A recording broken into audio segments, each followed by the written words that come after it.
আসসালামু আলাইকুম, সকলকে সালাম শুভেচ্ছা। আশা করি সবাই ভালো আছেন এবং নিরাপদে আছেন। আজকে আরেকটি চমৎকার প্রশ্ন নিয়ে আপনাদের সামনে হাজির হয়েছি। আমি মনিরুজ্জামান শাহিন। দীর্ঘদিন ধরে কাজ করছি বাংলাদেশের খ্যাতনামা কিছু চাকরি ও ভর্তি প্রস্তুতি প্রতিষ্ঠানে ইংরেজি ভাষা ও সাহিত্য নিয়ে। আপনাদের ইংরেজি নিয়ে যে দুশ্চিন্তা সেটি কমানোর জন্য আমি প্রায় ছোট ছোট ভিডিও দেওয়ার চেষ্টা করি। অনেকেরই ধারণা ইংরেজি সাহিত্য হতে প্রাথমিক সহকারী শিক্ষক নিয়োগ পরীক্ষায় কোনো প্রশ্ন আসে না। আসলে এই ধারণাটি ভুল। যে প্রশ্নটি আপনাদের সামনে রয়েছে এই প্রশ্নটি সর্বশেষ 2022 সালে অনুষ্ঠিত প্রাথমিক সহকারী শিক্ষক নিয়োগ পরীক্ষার প্রথম ধাপে যে প্রশ্নটি হয়েছিল সেই প্রশ্ন থেকে নেওয়া। দেখুন, প্রশ্নটি আমরা একটু দেখি। এই প্রশ্ন কিন্তু আরো বিভিন্ন পরীক্ষায় এসেছে। এই প্রশ্নটি চলো তাহলে প্রশ্নটি নিয়ে আমরা একটু অ্যানালাইসিস করি। বলা হচ্ছে what is an epic. Epic মানেটা কি? এপিক মানে হচ্ছে, আমরা বলতে পারি এপিক হচ্ছে মহাকাব্য। দেখুন, কাব্যের চাইতে যেটা বড় এটাকে আমরা বলি মহাকাব্য। তবে শুধু বড় হলেই যে সেটা মহাকাব্য হয় বিষয়টা এরকম নয়। মহাকাব্য হওয়ার জন্য বেশ কিছু বৈশিষ্ট্য থাকতে হয়। এখানে যে অপশনগুলো রয়েছে সেইটা একটু আমরা বুঝে নেই।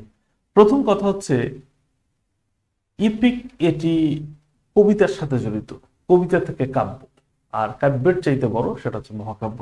এর মানে যখন অপশন হিসেবে আমরা পেয়েছি আর নোবেল, এটি হতে পারে না। নোবেল হচ্ছে উপন্যাস, এটি মহাকাব্যের অন্তর্ভুক্ত হতে পারে না, এটি মহাকাব্যের বৈশিষ্ট্য হতে পারে না।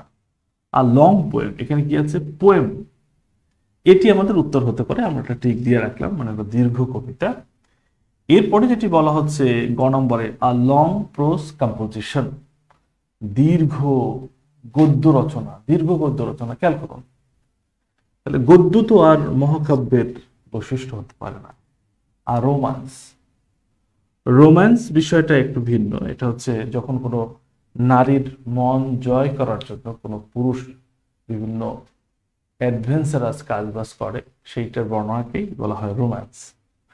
এখন অপশন হিসেবে আমরা যেটা পাচ্ছি আর লং পোয়েম, এইটা এই প্রশ্নের অপশন অনুযায়ী উত্তর। আসলে সবচেয়ে সুন্দর উত্তর হতো এইটা, an epic is a long narrative poem. Epic অর্থাৎ মহাকাব্যটা হচ্ছে দীর্ঘ বর্ণনামূলক কবিতা, যেখানে একটি ঘটনা থাকবে। নায়কের কর্মকাণ্ড নিয়েই মূলত এই মহাকাব্যটি রচিত হবে। আরো মহাকাব্যের বেশ কিছু বৈশিষ্ট্য রয়েছে, যেমন মহাকাব্য তুচ্ছ বিষয় নিয়ে রচিত হয় না, এটা দেশের স্বার্থ সংশ্লিষ্ট অথবা কোনো বীরের ঘটনা নিয়ে এই মহাকাব্যগুলো রচিত হয়। তার মানে আশা করি আপনারা বিষয়টি বুঝতে পেরেছেন মহাকাব্য কি।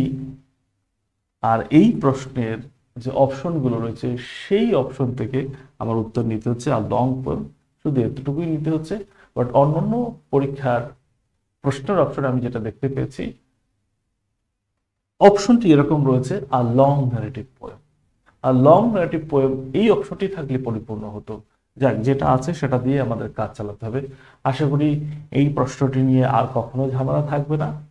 পরবর্তী যে কোনো পরীক্ষায় যদি আপনি এই প্রশ্নটি পান তাহলে উত্তর করতে পারবেন, সেটা লং পোয়েম হোক অথবা লং ন্যারেটিভ পোয়েম হোক।